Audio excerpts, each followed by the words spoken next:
Morning, my dear student and my dear friends. This is D Form second year, and chapter is enzyme. Subject is biochemistry and clinical pathology. I am Chandramohan Singh, and on enzyme, this is lecture number 3. Previous I give you 2 lecture on enzyme. So connect my channel Super Pharmacy for more video lectures. And in lecture number 3, I will cover factor affecting on the enzyme. So if you like my video, then you subscribe, share and forward and like and comment. So let's start our video.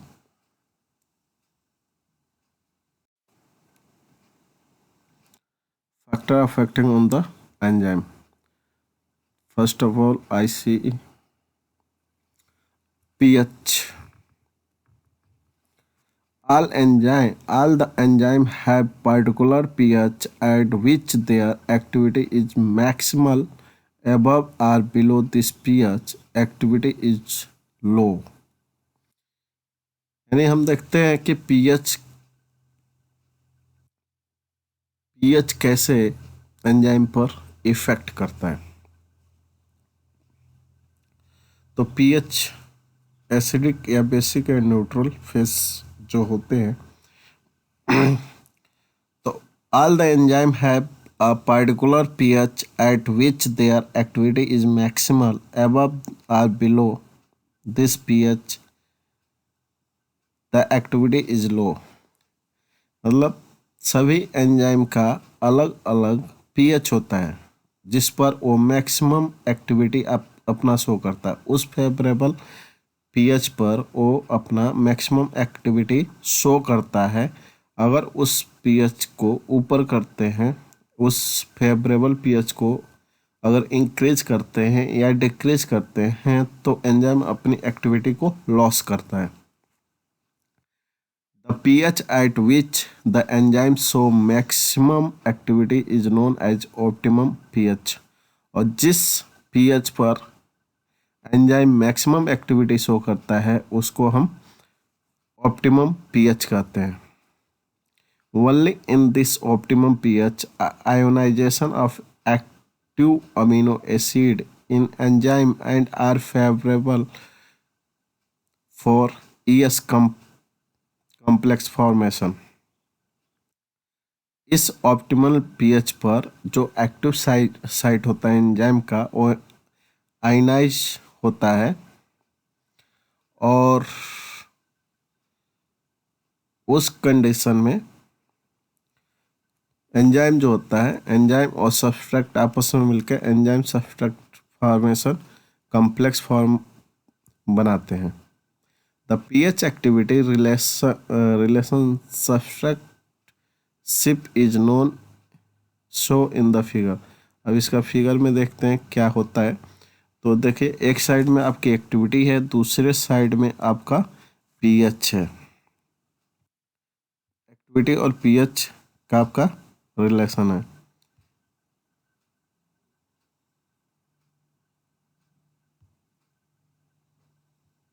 ए आपका जो है वो activity है और दूसरे side में ए जो है आपका पीएच है।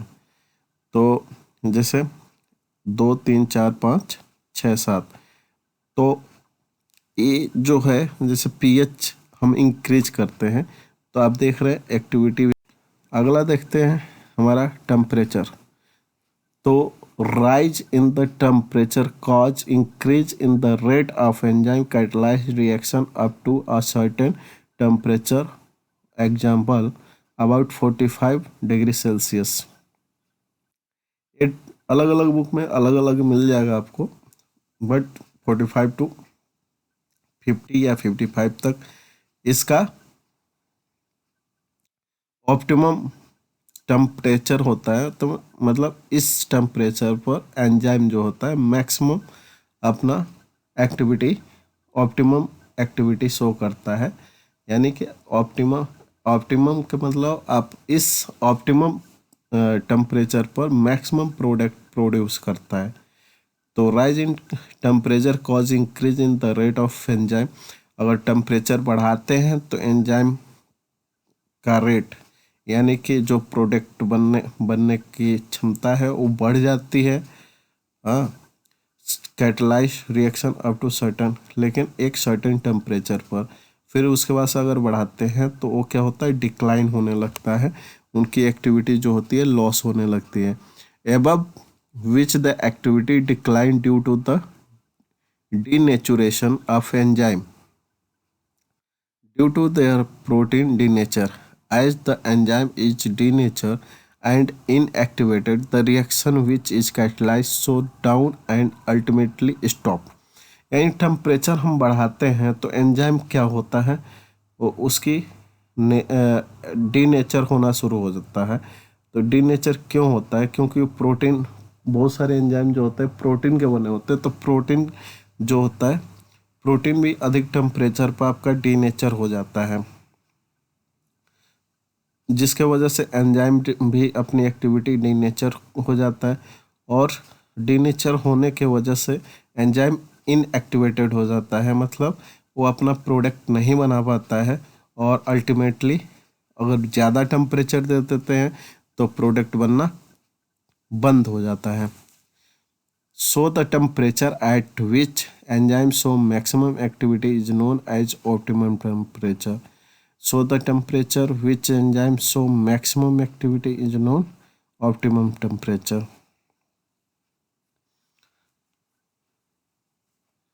और जिस टेम्परेचर पर एंजाइम अपना प्रोडक्ट ज़्यादा बनाता है, यानी कि उसका रेट ऑफ रिएक्शन ज़्यादा होता है, उस टेम्परेचर को हम ऑप्टिमम टेम्परेचर कहते हैं।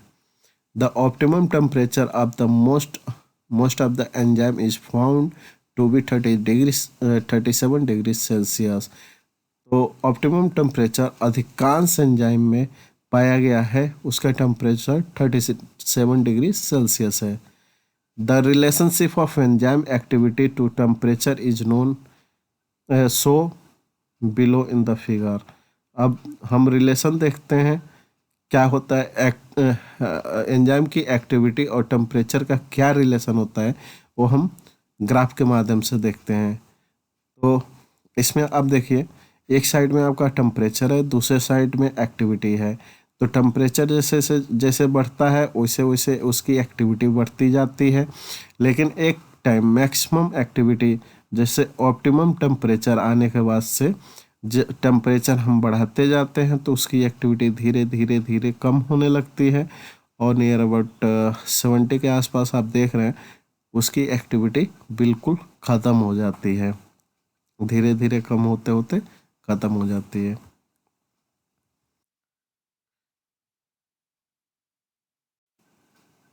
अगला आपका है सब्सट्रैक्ट कंसंट्रेशन। अब सब्सट्रैक्ट का कंसंट्रेशन एंजाइम पर क्या फ़र्क पड़ता है उसकी एक्टिविटी पर, वो देखते हैं। With a fix amount of enzyme the reaction rate is proportional to the concentration of subtract.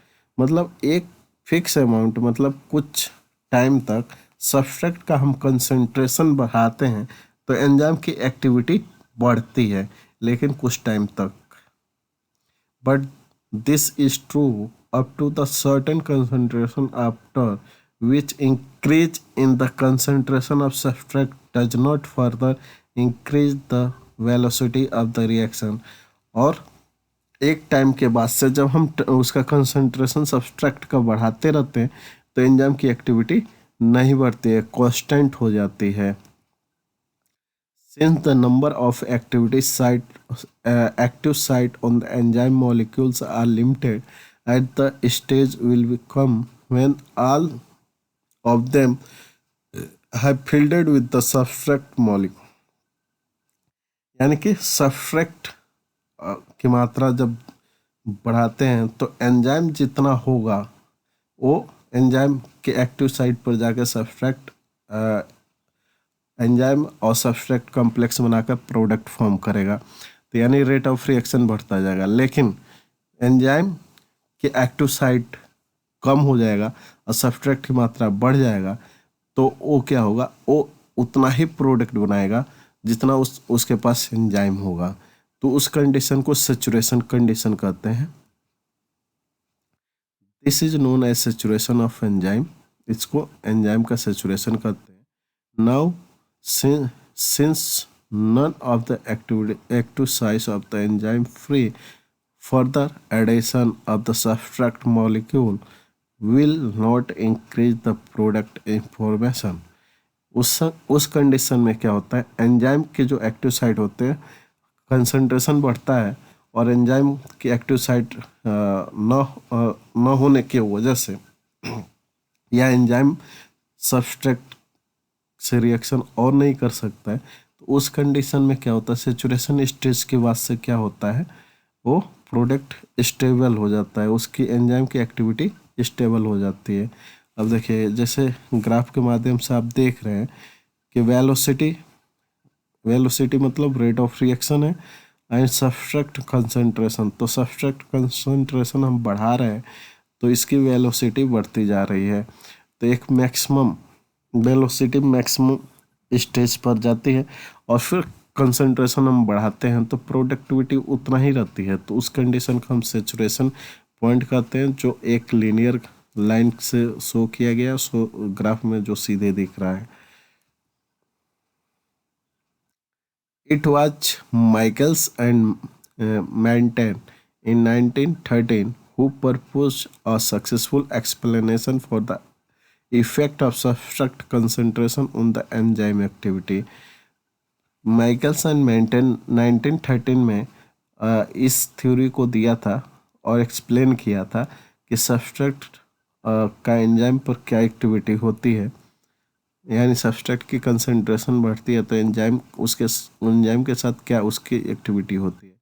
According to them the enzyme E and the substrate S combine rapidly to the form complex, the enzyme substrate complex. The complex then break down relatively slowly to the form of product of the reaction। उन्होंने ये explain किया था, ये बताया था कि जैसे enzyme को हम ई से डिनोट कर रहे हैं, सब्सट्रैक्ट को एस से डिनोट कर रहे हैं, तो एंजाइम सब्सट्रैक्ट मिलता है तो आपस में मिल करके एंजाइम सब्सट्रैक्ट कॉम्प्लेक्स बनाता है जिसको ईएस बोलते हैं। तो एंजाइम सब्सट्रैक्ट कॉम्प्लेक्स धीरे धीरे से कन्वर्ट हो जाता है एंजाइम प्रोडक्ट में, यानी एंजाइम आपका बाहर हो जाता है, आप सब्सट्रैक्ट जो होता है प्रोडक्ट ग्रुप में चेंज हो जाता है। The enzyme regenerated can involve in the another round of catalysed. जब प्रोडक्ट बन जाता है तो एंजाइम अलग हो जाता है, वो एंजाइम जो होता है फिर से अगला सब्सट्रैक्ट से मिल करके और फिर से प्रोडक्ट बनाने के लिए रेडी हो जाता है। जैसे ई प्लस एस मतलब एंजाइम प्लस सब्सट्रैक्ट मिलकर ई एस मतलब एंजाइम सब्सट्रैक्ट फॉर्मेशन करता है। उसके बाद से एंजाइम सब्सट्रैक्ट फॉर्मेशन आपका जो होता है एंजाइम प्रोडक्ट में हो जाता है, एंजाइम फ्री हो जाता है, एंजाइम फिर से दूसरे सब्सट्रैक्ट से ऐड होने के लिए रिएक्शन करने के लिए स्टार्ट हो जाता है, रेडी हो जाता है, और फिर से एंजाइम सब्सट्रैक्ट मिलकर ई एस कम्प्लेक्स बनाता है, फिर ई एस कम्प्लेक्स एंजाइम और प्रोडक्ट में चेंज हो जाता है। तो ये प्रक्रिया चलती रहती है। आगे देखते हैं हम effect of activator.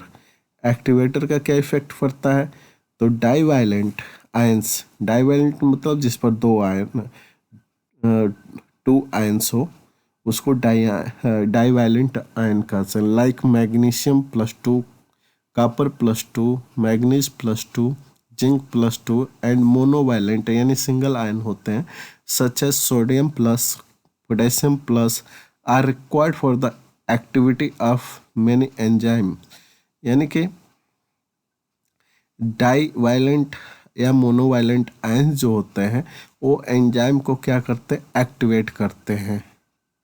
For example amylase needed chlorine ions, zinc plus ions are required for the carbonic anhydrase action.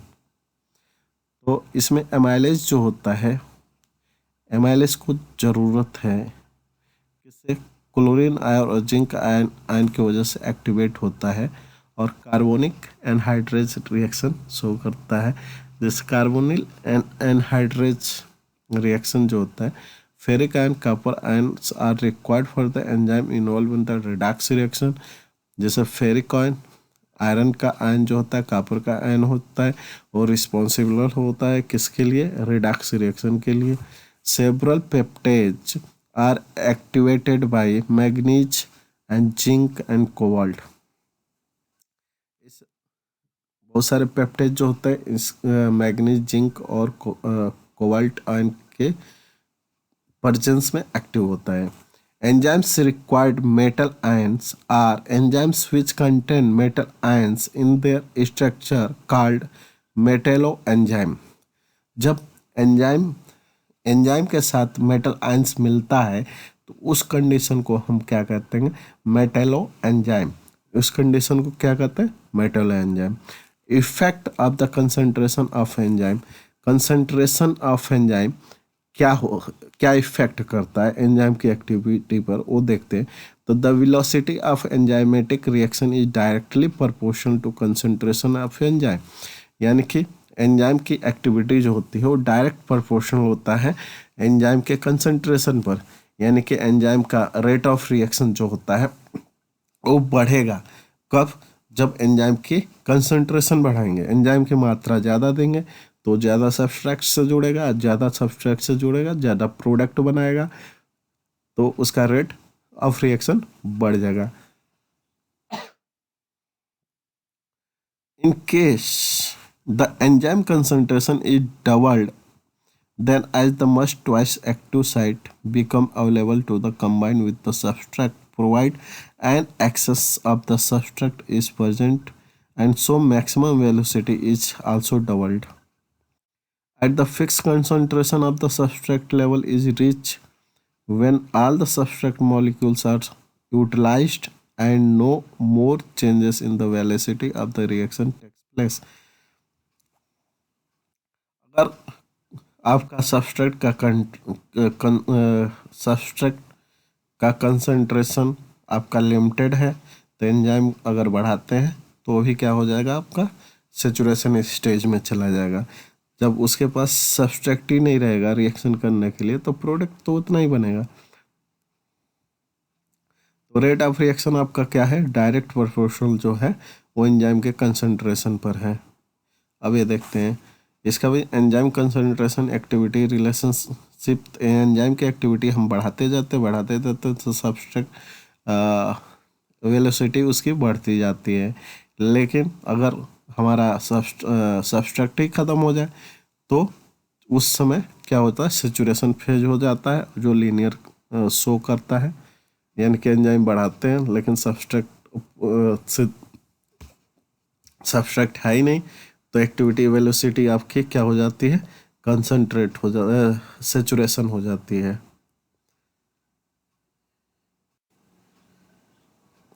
Inhibitors देखते हैं तो chemical substance which reduce the activity of enzymes are called as inhibitors. तो enzyme chemical substance, कुछ chemical substance जो होते हैं enzyme की activity को रिड्यूस कर देते हैं, कम कर देते हैं या बंद कर देते हैं, उसको इनहिबिटर्स कहते हैं। They may be small inorganic ions such as cyanide which inhibit the enzymes cytochrome oxidase, or much more complex molecules such as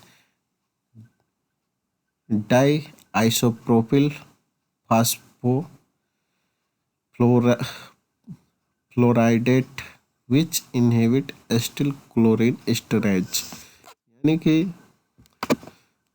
कुछ ऑर्गेनिक आयंस जो होते हैं वो क्या करते हैं, एंजाइम से जोड़ करके उनकी एक्टिविटी को इनहिबिट कर देते हैं।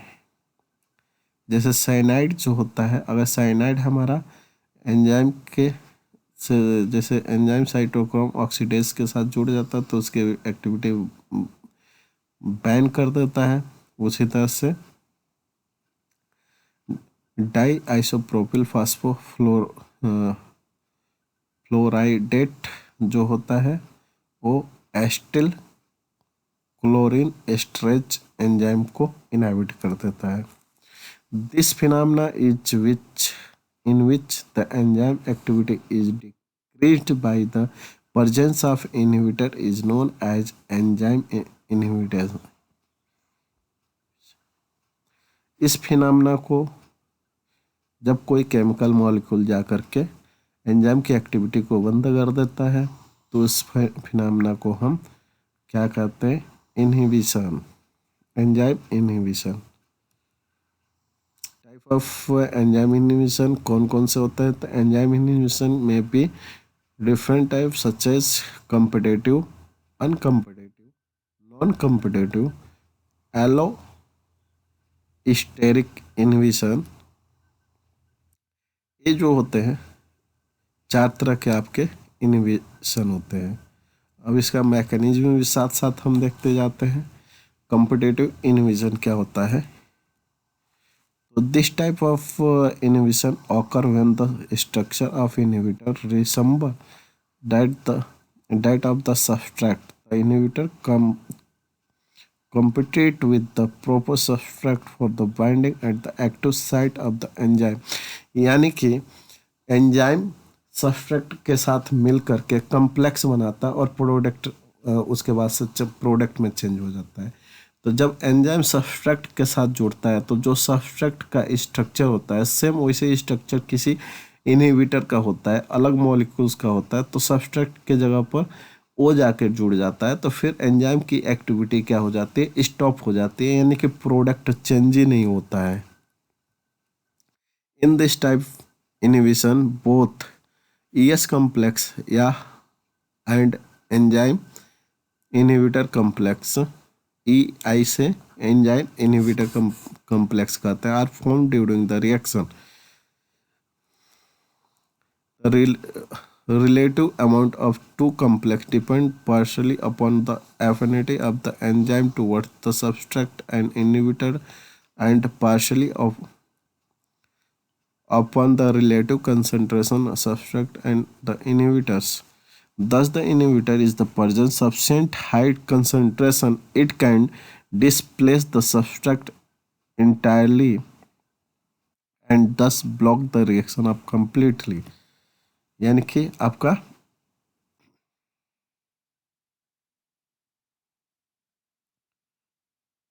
कॉम्पिटिटिव एंजाइम का जो होता है, जैसे आप ग्राफ के माध्यम फिगर के माध्यम से देखें तो ऊपर जो दिया हुआ है एंजाइम और सब्सट्रैक्ट आपस में मिलकर एंजाइम सब्सट्रैक्ट बनाते हैं और प्रोडक्ट में चेंज हो जाते हैं।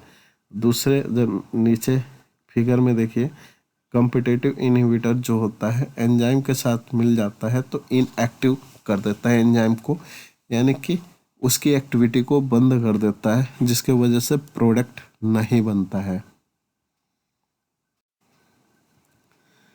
अनकम्पिटिटिव इनहिबिशन क्या होता है? In this type of inhibition the inhibitors combine with the enzyme substrate complex to give inactive enzyme substrate inhibitor complex which cannot undergo further reaction in the product।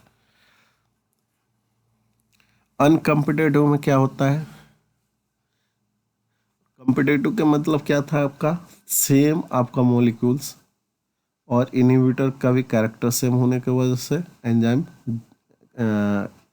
Subtract और inhibitor के साथ जुड़ जाता था जिससे रिएक्शन नहीं हो पाता था। तो अनकम्पिटिटिव में क्या है? इसमें क्या है, जैसे आपका मॉलिक्यूल्स आपका सबस्ट्रैक्ट के समान नहीं है फिर भी उससे इनहिबिटर्स जो होता है एंजाइम के साथ यानी एंजाइम सबस्ट्रैक्ट इनहिबिटर्स तीनों आपस में कॉम्प्लेक्स बना लेते हैं।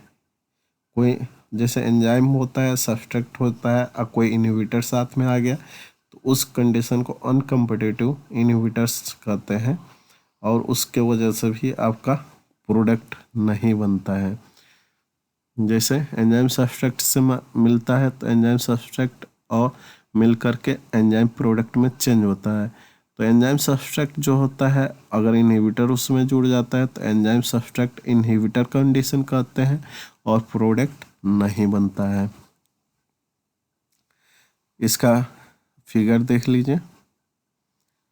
तो आपका फिगर तो आपका ये फिगर जो है इसमें दिखा रहा है एंजाइम है और सब्सट्रेट।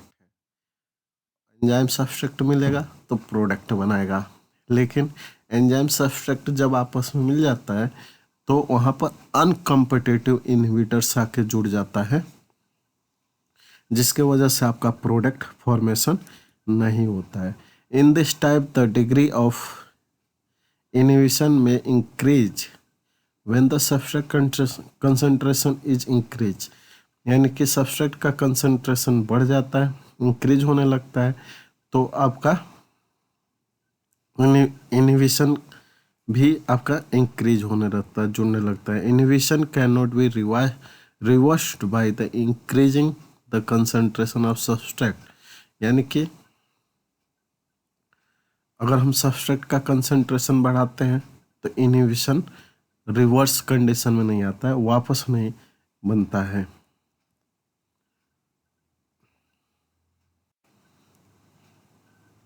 नॉन कॉम्पिटिटिव इनहिबिशन क्या होता है? In this type of inhibition, the inhibitors can combine with either the free enzyme or the enzyme substrate complex, interfering with the action of both. Non competitive में क्या होता है?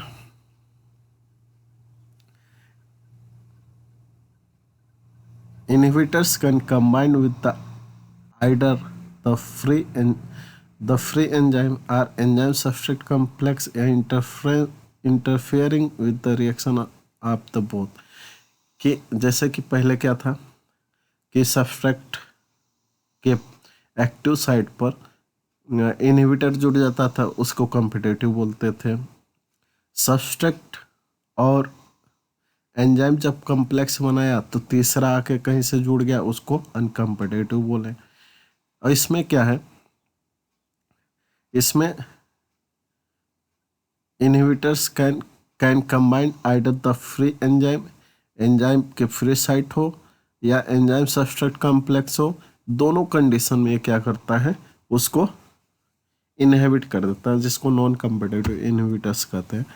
Non competitive inhibitors bind to the site of enzyme other than active site, often the deform the enzyme that it does not form ES complex that normally rate, and once formed the ES complex does not decompose at the normal rate of end product। यानी कि enzyme के पास ये जाके जुड़ जाता है, जिसके वजह से एंजाइम के एक्टिव साइट जो होता है वो डिस्टर्ब हो जाता है। एक्टिव साइट जो होता है वो डिस्टर्ब होने की वजह से एंजाइम सब्सट्रेट कॉम्प्लेक्स नहीं बन पाता है। This effect are not completely reversed by the increasing the substrate concentration। इस कंडीशन में अगर सब्सट्रेट का हम कंसंट्रेशन बढ़ाते हैं तो ये कम्प्लीटली रिवर्स नहीं होता, पूरी तरह से वापस नई कंडीशन आते हैं। जैसे देखिए एंजाइम और इनहिबिटर्स मिल जाते हैं तो प्रोडक्ट बनने नहीं जाते हैं।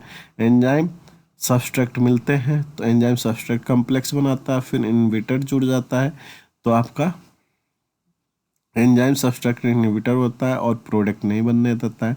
एंजाइम सब्सट्रेट कभी कभी अगर इनहिबिटर हट जाए तो एंजाइम प्रोडक्ट में चेंज हो जाता है। अब इसका फिगर के माध्यम से देखते हैं।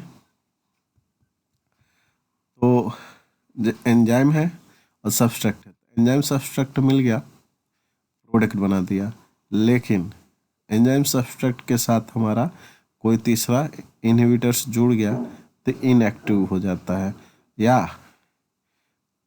कॉम्पिटिटिव नॉन कॉम्पिटिटिव, जैसे कॉम्पिटिटिव इनहिबिटर्स इसमें ऐड हो जाता है तो इसके साइट चेंज हो जाता है, जिसकी वजह से सब्सट्रैक्ट नहीं जुड़ता है और इनएक्टिव फॉर्म में हो जाता है। ये फिगर है। नेक्स्ट एग्जांपल आप देख लीजिए, effect of iodoacetamide on SH group containing enzyme. SH group जो एंजाइम होता है वो आइडो एसीटोमाइड उसको ब्लॉक कर देता है। Effect of diisopropyl fluoridate on the acetylcholinesterase. These two inhibitors completely inactive and respective enzyme. This inhibition can be partially reversible. ये partially reversible होता है।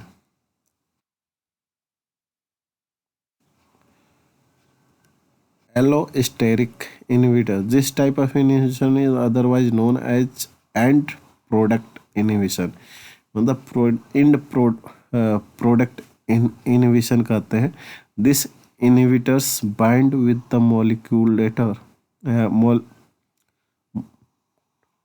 modulator binding site, allosteric site of the enzyme।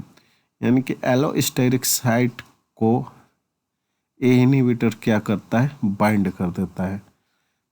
Inhibitors present at the allosteric site में affected the conformation at the active site, with the result is become difficult for the enzyme to take up the substrate molecule, and in the extreme cases the enzyme completely fail to take up the substrate molecule। Allosteric site पर जब inhibitors जाके जुड़ जाता है तो enzyme जो होता है सबस्ट्रेट के साथ नहीं जुड़ पाता है। This type of inhibition is seen in the multi step reaction in which each step is catalysed by the different enzyme as so below. जैसे कि आपको नीचे दिखाया गया है। अब active site having bound with the substrate और vacant allosteric site.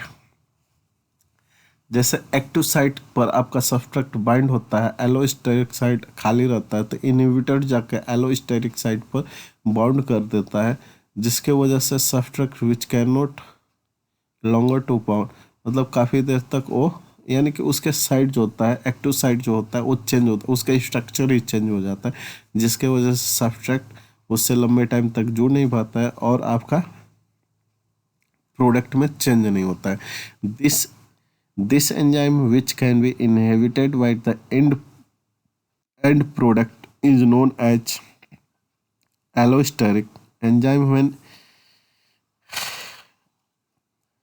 isoleucine production increase as a regulatory mechanism. It binds with the threonine deaminase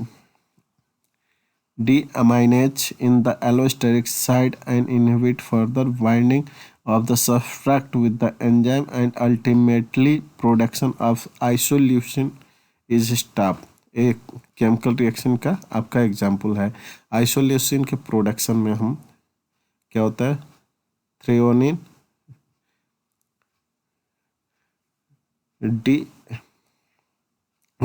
die aminase जो एंजाइम होता है उसके एलोस्टेरिक साइट पर इनहिबिट होने की वजह से आपका सबस्ट्रेट एंजाइम अल्टीमेटली प्रोडक्शन में चेंज नहीं होता है। This inhibition is otherwise known as feedback inhibition. इसको फीडबैक इनहिबिशन के नाम से भी जाना जाता है। Many metabolic reaction in our body are regulated by means of allosteric enzyme. बहुत सारे मेटाबॉलिक रिएक्शन हमारे बॉडी में जो होता है वो रेगुलेट होता है किसके थ्रू, एलोस्टेरिक एंजाइम के थ्रू। तो ये फैक्टर अफेक्टिंग थे एंजाइम के। अब फैक्टर अफेक्टिंग आपका ख़त्म होता है और एडी फॉर्म सेकेंड ईयर का बायोकेमिस्ट्री का चैप्टर था आपका एंजाइम, लेक्चर था आपका 3। इस लेक्चर में हम लोग कवर किए हैं फैक्टर अफेक्टिंग ऑन एंजाइम पर कौन कौन से फैक्टर अफेक्ट करते हैं। इस वीडियो से जुड़े रहने के लिए थैंक यू वेरी मच। और अगला लेक्चर जल्दी प्रोवाइड करूँगा मैकेनिज्म ऑफ एंजाइम पर। तब तक के लिए धन्यवाद। इस वीडियो से जुड़ने के लिए नेक्स्ट लेक्चर के लिए जुड़े रहे मेरे चैनल सुपर फार्मेसी के थ्रू। और तब तक के लिए जय हिंद। और वीडियो पसंद आ रहा हो तो आप लाइक कीजिए, कमेंट कीजिए, शेयर कीजिए, तभी अगला वीडियो आपको मिलेगा।